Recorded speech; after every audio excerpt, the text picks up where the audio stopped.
Chapter 14, Section 2 is called Solving Trig Equations Using Inverses.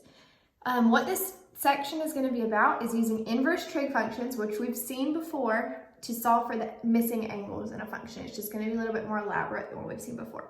This is a review of what we've already done before. Sine theta equals -1, sine theta equals 0, sine theta equals 1. This is asking what angles, when you take the sine of them, will equal -1, 0, and 1. Well, we know that sine only equals -1, 0, and 1 on our unit circle for our quadrantal angles. So if we think about our unit circle, remember that sine corresponds to the y values on our unit circle. So where does y equal -1? It hits -1 right here at 270 degrees. Where does sine equal 0? Well, it hits 0 at two places, here and here. 0 degrees and 180 degrees. So theta would equal 0 degrees and 180 degrees. And then where does sine equal 1? Right here. Theta equals 90 degrees. So this is a review. Where does theta make sine equal to -1? Next one says cosine theta equals 1/2. Find theta. We need to find the angle that's going to make cosine equal to 1/2. Well, we have to think about where is cosine positive. If sine goes with y, we have to remember that cosine goes with x. So think about your graph. Where is x positive? It's positive in the first and fourth quadrants because these are my positive x values. So I'm going to draw two reference triangles. Cosine is equal to adjacent over hypotenuse. So 1 will be my adjacent side and 2 will be my hypotenuse. So 1 goes here for both triangles and 2 is my hypotenuse. You should recognize this is a special right triangle. If I put √3 right here, I see that it is a 30, 60, 90 triangle. This angle is 60, this angle is 60, but I need to figure out the angle. This first one will be 60 degrees. For the bottom triangle in the fourth quadrant, I need to start here and go all the way around. So that'd be 360 minus that 60 degrees. So my other angle would be 300 degrees. Now, 60 and 300 are my two angles if I'm just going around once. But what if I wanted to go all the way around and then go up 60 degrees? I would still draw the same reference triangle and have 1/2 as my cosine. So because of that, we have to write 60 plus 360 in. What that means is 60 plus any amount of full circles that you want to go in addition to that 60. And then the other one would be 300 plus 360 in for the same reason. That 300 degrees plus any amount of full circles that I want to go as well. So these would be your two answers for where cosine is equal to 1/2.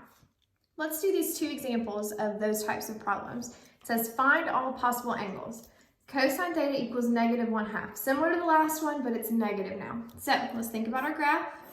Where is x negative? In the second and third quadrants. So I'm going to draw my two reference triangles. -1 is my adjacent side. 2 is my hypotenuse. Again, this is a 30, 60, 90 triangle with 60 being your angle across from √3. So to find this angle from the x-axis, I would do 180 minus 60. So I'm going to have 120 because it's 180 minus that 60. And then for this one, I would start here, go all the way through this. So that's 180 degrees plus this 60. So 180 plus 60, 240. And then just like the last problem, we need to take into account any full circles that we want to do in addition. So we'd say plus 360 in for both of them. If it was in radians instead of degrees, you'd do plus 2 pi in, same exact thing. Okay, number 2, cosine theta equals √2 over 2. Now this one is not automatically one of our reference triangles. We have to do a little bit to it. So if I have √2 over 2, if I multiply the top and bottom by √2 over √2, what I'll get is 2 over 2 √2, and then my 2's cancel, and I'll have 1 over √2. This is one of my special triangles. So now go back, it's positive, So it will be in the first or fourth quadrant. 1 over root 2, 1 will be my adjacent side, root 2 will be my hypotenuse. You should see this is a 45, 45, 90 triangle. So this angle would be 45 degrees and this angle would be 45 degrees. Starting here, I have 45. And then starting here and going all the way around, I'll have 360 minus 45, so 315. And then just like these, I need to take into account any full circles. So that would be plus 360 for both of those as well. These next examples are really simple. It's just using a calculator to solve these. So inverse sine of negative 0.9. We've already done this a little bit, but just to remind you, your inverse sine button and cosine and tangent are right above them. So you do second sine to get inverse sine. Same thing with cosine, you do second cosine or second tangent. And we're gonna say negative 0.9, but we need to be in radian mode. So make sure you go to mode. And down here where it says radian or degree, you're gonna click radian. And then you can quit out of that. So inverse sine of negative 0.9. If you were in degree mode, you'd get the wrong answer. All right, so we should get negative 1.1. But that is not our final answer because sine can be negative, just like up here when we had to think about where cosine would be negative, sine can be negative in 2 quadrants, not just 1. This is an angle that we just got out. We have to figure out what both of the angles are. Sine is negative wherever y is negative. So you'd have triangles in the 3rd and 4th quadrants because that's where y is negative. Now, my angle, negative 1.1, well, that's right here. And remember, it's in radians, so that's why it's kind of a weird measure. But negative 1.1, we'll just say it's somewhere over here. And this angle has to be 1.1 as well. They have to match because they have to make the same exact triangle. So we have to figure out what is this angle for this left triangle all the way from your origin. Well, this amount right here would be pi because we're in radians. So if we add pi plus that 1.1, we'll have this whole angle. And then we can leave this one as negative 1.1. That'll be fine. So pi plus 1.1. It's okay to get a decimal. It's going to be about 4.26.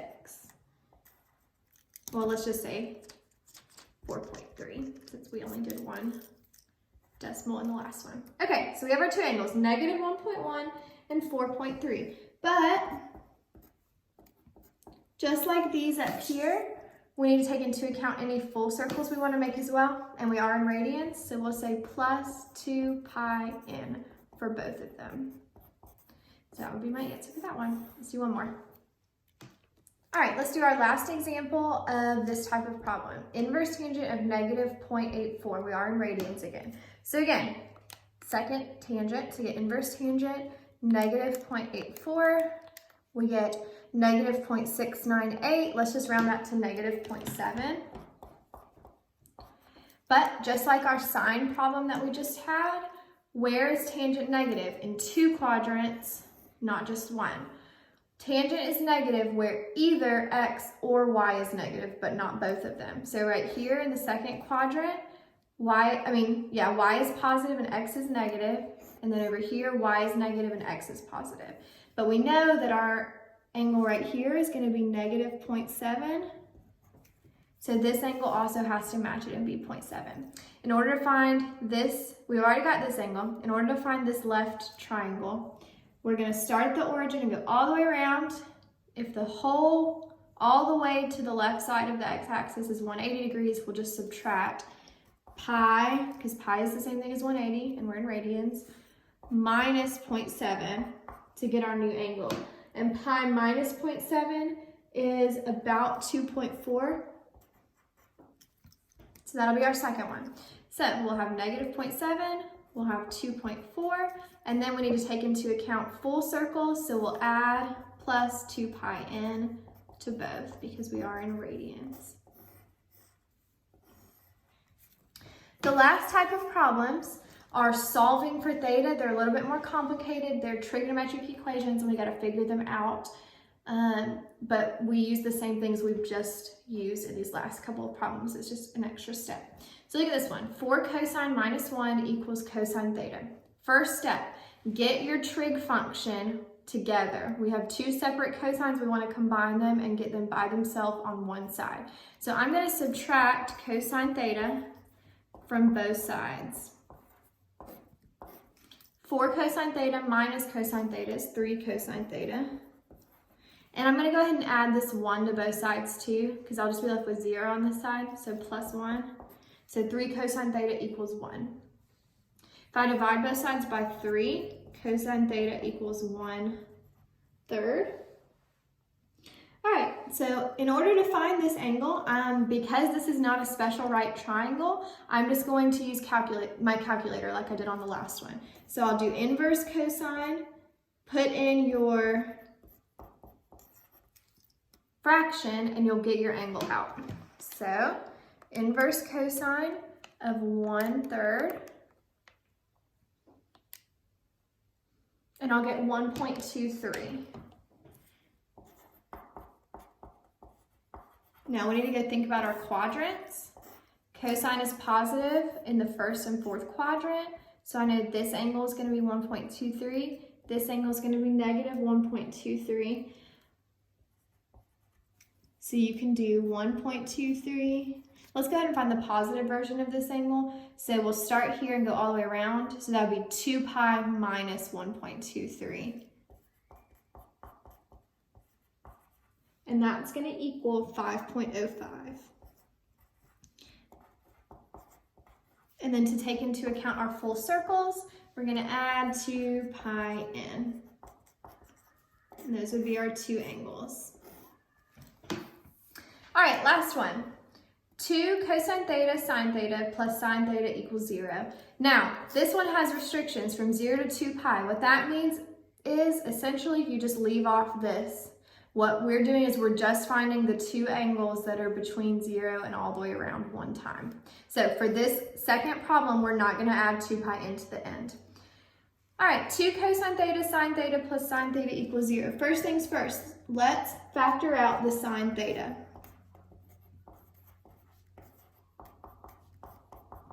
If I pull the sine theta out front, I'll have 2 cosine theta left here, and I'll have 1 left here. Then, multiply together, they equal 0, so set sine theta equal to 0, and set 2 cosine theta plus 1 equal to 0. Solve for your trig function, so this one's already solved. Cosine theta, if I subtract negative 1 and divide by 2, it'll be negative 1/2. And then we gotta figure out our angles. Where does sine theta equal 0? Theta, think about your unit circle. Sine is going to equal 0 where y equals 0, so that'll be here and here. So that is 0 degrees and 180 degrees. That one's done. Then over here, where is cosine negative? Second and third quadrants. Adjacent over hypotenuse. So I'll have negative 1 right here, and then my hypotenuse. So this is a 60-degree angle in both triangles. If I subtract from 180 to get this angle, I'll get 120. 180 minus 60. And then if I add 60 to 180 in this one, I'll get 240. So all together, I'm going to have, oh, this whole thing should have been in radians. So let's convert to radians. So this would be 0 and pi. And then 120, remember that 60 degrees equals pi over 3. That's one of the fast ones you can memorize. So 120 would be 2 pi over 3, and 240 would be 4 pi over 3. If you can't do that in your head, it's fine. Just multiply by pi over 180 in order to convert those. So our four angles are going to be 0, pi, 2 pi over 3, and 4 pi over 3. I put a degree, but it's not. And we do not have to write, again, our 2 pi n because we're only between 0 and 2 pi. So we only need those four angles.